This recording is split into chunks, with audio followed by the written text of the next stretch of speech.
नेपाल में चल रहे हिंसक प्रदर्शन और राजनीतिक संकट के बाद अब जेएनजी ग्रुप ने पूर्व चीफ जस्टिस सुशीला कार्की को अंतरिम नेता के रूप में चुन लिया है।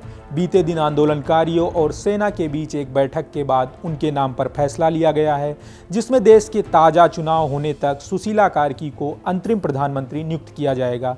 जानेंगे सब कुछ इस वीडियो में कि जेएनजी आंदोलनकारियों ने उनके नाम पर सहमति क्यों दी और कौन है सुशीला कार्की जो नेपाल के अंतरिम प्रधानमंत्री का पद संभालने जा रही हैं। नमस्ते, मैं हेमंत हूं और आप देख रहे हैं खबर गांव। नेपाल में बीते कुछ दिनों से हालात काफ़ी असामान्य हैं। सरकार के सोशल मीडिया बैन के बाद युवाओं का गुस्सा फूट पड़ा। युवा प्रदर्शनकारियों ने संसद भवन में आग लगा दी, कई मंत्रियों के घर जला दिए गए और उन्हें सड़क पर दौड़ा दौड़ा कर पीटा गया। प्रधानमंत्री केपी शर्मा ओली को देश छोड़कर भागना पड़ा। प्रदर्शनकारियों को रोकने के लिए पुलिस ने गोलाबारी की, जिसमें 22 लोगों की मौत हो गई। सोशल मीडिया पर आपने वो वीडियो जरूर देखा होगा। घटना के बाद सेना ने कमान संभाली और हालत पर काबू पाया।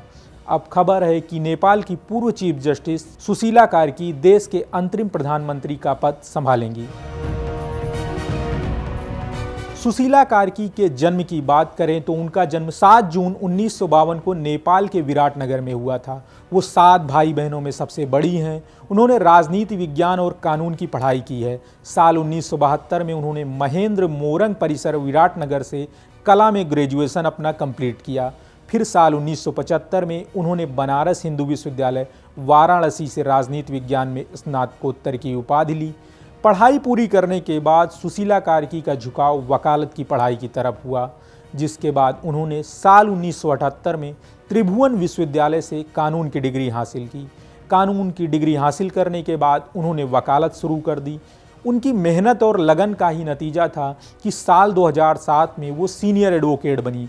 उनके बेहतर कामकाज और कार्यशैली को देखते हुए साल 2009 में उन्हें सुप्रीम कोर्ट का एडहॉक जज नियुक्त किया गया और फिर साल 2010 में सुप्रीम कोर्ट की स्थायी जज बनी। वो इस पद पर पहुंचने वाली नेपाल की पहली महिला चीफ जस्टिस थी। सुशीला कार्की ने 11 जुलाई 2016 से 7 जून 2017 तक सुप्रीम कोर्ट के चीफ जस्टिस की बागडोर संभाली। इस दौरान उन्होंने पद पर रहते हुए कई महत्वपूर्ण फैसले दिए। फिर साल 2017 में माओवादी सेंटर और नेपाली कांग्रेस ने उनके खिलाफ कदाचार का दोषी पाते हुए महाभियोग का प्रस्ताव लाया। देश भर में इस महाभियोग प्रस्ताव का खूब विरोध हुआ, जिसके बाद उनके खिलाफ लाया गया यह महाभियोग प्रस्ताव वापस ले लिया गया। कार्की की शादी दुर्गा प्रसाद सुवेदी से हुई, जो नेपाली कांग्रेस के एक बड़े नेता थे और पंचायती शासन के खिलाफ आंदोलनों में सक्रिय रहे। रिटायरमेंट के बाद कार्की ने लेखन का भी कार्य किया। उनकी आत्मकथा न्याय और विराटनगर जेल के अनुभवों पर आधारित उपन्यास कारा ने खूब सुर्खियां भी बटोरी। नेपाल में हालात को काबू में लाने के लिए जेएनजी आंदोलनकारियों और सेना ने सुशीला कार्की के नाम पर आम सहमति दे दी है। अब वही नेपाल की अंतरिम प्रधानमंत्री होंगी। जेएनजी आंदोलनकारियों का मानना है कि सुशीला कार्की की छवि चीफ जस्टिस रहने के दौरान काफ़ी निष्पक्ष रही थी। सेना और प्रदर्शनकारियों के बीच हुई बैठक में यह फैसला लिया गया कि किसी भी राजनीतिक दल से जुड़ा कोई भी व्यक्ति देश के अंतरिम पीएम की अगुवाई नहीं करेगा, जिससे आंदोलन की छवि खराब ना हो, जिसके बाद उनके नाम पर सहमति हुई।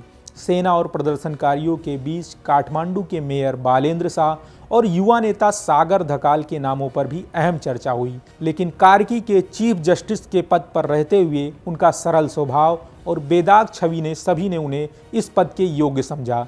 मीटिंग के दौरान नेपाली सेना प्रमुख अशोक राज सिंहदेल ने राष्ट्रीय स्वतंत्र पार्टी के नेता दुर्गा प्रसाद का भी नाम सुझाया, लेकिन प्रदर्शनकारियों ने सेना प्रमुख के इस नाम को सिरे से खारिज कर दिया, जिसके बाद सुशीला कार्की के नाम पर ही अंतिम मुहर लगा दी गई।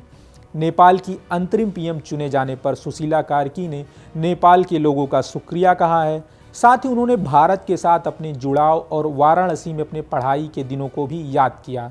प्रधानमंत्री नरेंद्र मोदी की भी उन्होंने तारीफ की और कहा कि मैं प्रधानमंत्री मोदी जी का दिल से सम्मान करती हूं। सुशीला कार्की ने भारत और नेपाल के साथ रिश्तों को और मजबूत करने की बात कही है। कार्की ने कहा कि भारत और नेपाल के लोग दोनों पड़ोसी देश हैं। दोनों देश के बीच सरकार भले ही अलग हो, उनकी नीतियां क्यों ना ही अलग हों, लेकिन नेपाल और भारत के बीच रोटी और बेटी का रिश्ता है और ये रिश्ता दिल से दिल तक है। उन्होंने भारत और नेपाल के बीच कड़वाहट पर भी अपनी बात रखते हुए कहा कि जब रसोई में 4 बर्तन होंगे तो थोड़ा बहुत शोर तो होगा। इस वीडियो में इतना ही। सुशीला कार्की को लेकर दी गई ये जानकारी आपको कैसी लगी, हमें कमेंट बॉक्स में ज़रूर बताएं। वीडियो पसंद आई हो तो इसे लाइक और शेयर करें। धन्यवाद।